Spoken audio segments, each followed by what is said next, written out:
नमस्कार, अमरउजाला.com आप देख रहे हैं और आपके साथ मैं हूं अल्पना। दिन भर की 5 उन बड़ी खबरों पर हम नज़र डाल लेते हैं जल्दी से, जिस पर अमरउजाला.com की खास तौर से नज़र बनी रहेगी और इस पर अपडेशन भी लगातार होते रहेंगे। तो बिना देर किए उन खबरों को हम शुरू करते हैं। सबसे पहले हम बात करेंगे जम्मू कश्मीर में हो रहे एनकाउंटर की। तो एक तरीके से कुलगाम में जिस तरीके से पिछले दिनों से टेंशन बनी हुई है और कुलगाम में सेना और आतंकियों के बीच मुठभेड़ भी जारी है, 2 दहशतगर्द ढेर हुए हैं और इसको लेकर थोड़ी जानकारी हम आपको दे दें कि ANI ने ये जानकारी दी है कि सुरक्षा बलों ने 2 आतंकियों को ढेर कर दिया है। तलाशी अभियान फिलहाल जारी है। तो पाकिस्तान जाहिर अपनी नापाक हरकतों से बाज नहीं आ रहा है। शुक्रवार को भी यहाँ पर गोलीबारी की घटनाएं हुई हैं, ख़ासतौर से उत्तर कश्मीर के उरी सेक्टर में रिहायशी इलाकों में गोलीबारी हुई और दूसरी तरफ एनकाउंटर भी लगातार हो रहा है। और ख़बर ये भी आ रही है, अभी आधिकारिक सूत्रों से जो मिल रही है जानकारी, वो ये कि कुलगाम के अलावा पुलवामा में भी आतंकियों के छिपे होने की जानकारी है। तो उसको लेकर भी सुरक्षा बलों ने एक तरीके से स्ट्रेटेजी बनाई है और पूरे इलाके को घेर लिया है।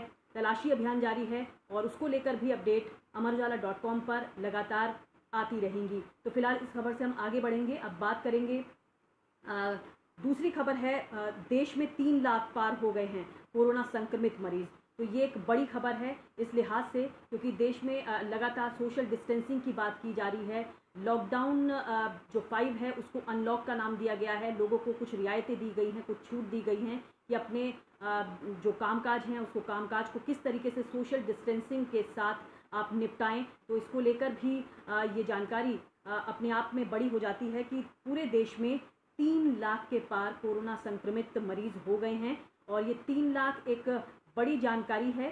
3 लाख के साथ साथ ये बोला जा रहा है कि जो डेथ टोल है, डेथ टोल पर थोड़ा बहुत कंट्रोल किया जा रहा है, लेकिन कोरोना संक्रमित मरीजों की जिस तरीके से संख्या बढ़ रही है उसको लेकर कुछ हलकों में ये भी कहा जा रहा था कि जिस तरह से अनलॉक 1 अब शुरू हुआ है, अनलॉक में जिस तरह से लोग अब एक दूसरे से मिल रहे हैं या एक दूसरे के करीब आ रहे हैं, सोशल डिस्टेंसिंग की बात ज़रूर की जा रही है, लेकिन कहीं ना कहीं ये बातें ज़रूर आ रही हैं कि कोरोना का जो संक्रमण है वो फैलने की ज़्यादा आशंका है। तो फिलहाल कुछ राज्य ऐसे हैं जो अभी इस बात के पक्षधर हैं कि लॉकडाउन को पूरी तरीके से फिर से लागू किया जाए और पंजाब उनमें से एक है। अभी जो वीकेंड है, वीकेंड के दौरान पंजाब में भी लॉकडाउन एक बार फिर से लगा दिया गया है। अब आगे बढ़ेंगे, तीसरी खबर लेते हैं। कोरोना संक्रमण की चपेट में दिल्ली एम्स के 561 कर्मचारी। आप समझ सकते हैं कि जो कोरोना योद्धा लगे हुए हैं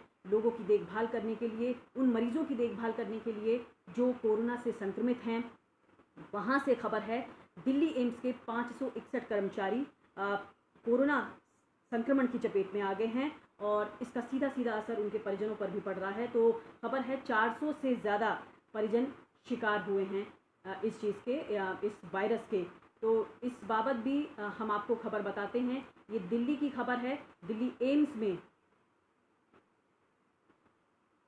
तो ये खबर हमारी वेबसाइट पर आप देख सकते हैं कोरोना संक्रमण को लेकर कि दिल्ली में भी लगातार मामले सामने आ रहे हैं और दिल्ली के जो निगम हैं, नगर निगम है, वहाँ से इस तरह की बयानबाजियाँ शुरू हुई कि डेथ टोल जो है वो काफ़ी बढ़ रहा है, ख़ासतौर से देश की राजधानी दिल्ली में। वहीं दिल्ली सरकार कहती है कि आप सबूत दें, क्योंकि दिल्ली सरकार और दिल्ली नगर निगम के जो नुमाइंदे हैं उनके बयानों में थोड़ा कॉन्ट्रडिक्शन ज़रूर देखा जा रहा है।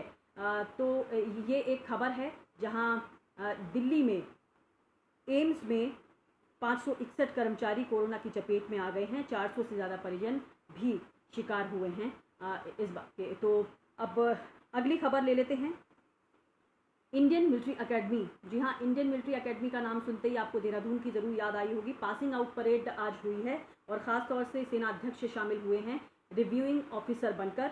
333 जो जेंटलमैन कैडेट्स हैं, GCs जो हैं, वो ऑफिसर बने हैं और सैन्य अफसरों के तौर पर 90 विदेशी कैडेट्स भी हैं जो अपने देश में सेवा देंगे अफसर के तौर पर। तो इस बाबत एक जानकारी साइट पर इस समय लगी हुई है। अमर उजाला वेबसाइट पर जाकर इस बाबत आप जानकारी ले सकते हैं, क्योंकि पासिंग आउट परेड अपने आप में एक बड़ा मौका है जेंटलमैन कैडेट्स के लिए, उन कैडेट्स के लिए जो दिन रात मेहनत करते हैं और जो एक कड़ी ट्रेनिंग होती है, कड़ा जो परिश्रम होता है, उसका फल उनको मिलता है। तो इस बाबत एक खबर हमारे यहाँ amarujala.com पर लगी हुई है और इससे जुड़ा वीडियो आप थोड़ी ही देर में amarujala.com की जो वेबसाइट है आप उसमें देख सकते हैं वीडियो सेक्शन में जाकर।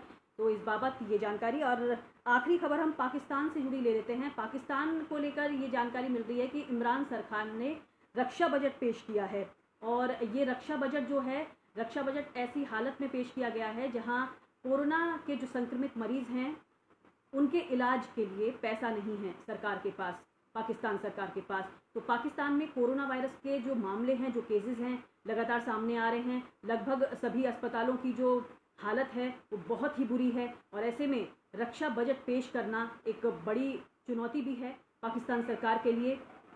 इमरान खान सरकार के ऊपर ये आरोप लगे कि जो कोरोना संक्रमित मरीज हैं उनका इलाज करने के लिए उनके पास पैसे तक नहीं हैं, पर्याप्त पैसे नहीं हैं। स्वास्थ्य कर्मियों को बगैर पीपीई किट के काम वहाँ करना पड़ रहा है। लेकिन इस वक्त अगर रक्षा बजट के लिए आप 1.29 ट्रिलियन रुपए आवंटित करते हैं तो ये एक बड़ी बात है और सवाल भी खड़े करती है कि आखिर पाकिस्तान सरकार जहां कोरोना संक्रमित मरीजों की इलाज के लिए, उनके ट्रीटमेंट के लिए पैसा नहीं दे पा रही है, वहीं आप रक्षा बजट के लिए 1.29 ट्रिलियन रुपए आवंटित करते हैं रक्षा बजट के नाम पर। तो 2020-2021 के लिए बजट पेश किया है पाकिस्तान की इमरान सरकार ने।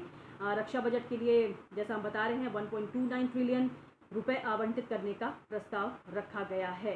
तो फिलहाल ये 5 खबरें हैं। इन 5 खबरों पर amarujala.com की नज़र बनी हुई है और इसके साथ ही और खबरों पर भी amarujala.com लगातार जो अपडेट है वो दे रहा है और इस बाबत आप तमाम जानकारी amarujala.com की वेबसाइट पर ले सकते हैं और वीडियो सेक्शन में जाकर आप इन खबरों से संबंधित तमाम वीडियोस को भी देख सकते हैं और समझ सकते हैं कि देश दुनिया में आखिर क्या कुछ घट रहा है। तो फिलहाल मेरे साथ amarujala.com के इस फेसबुक लाइव में इतना ही।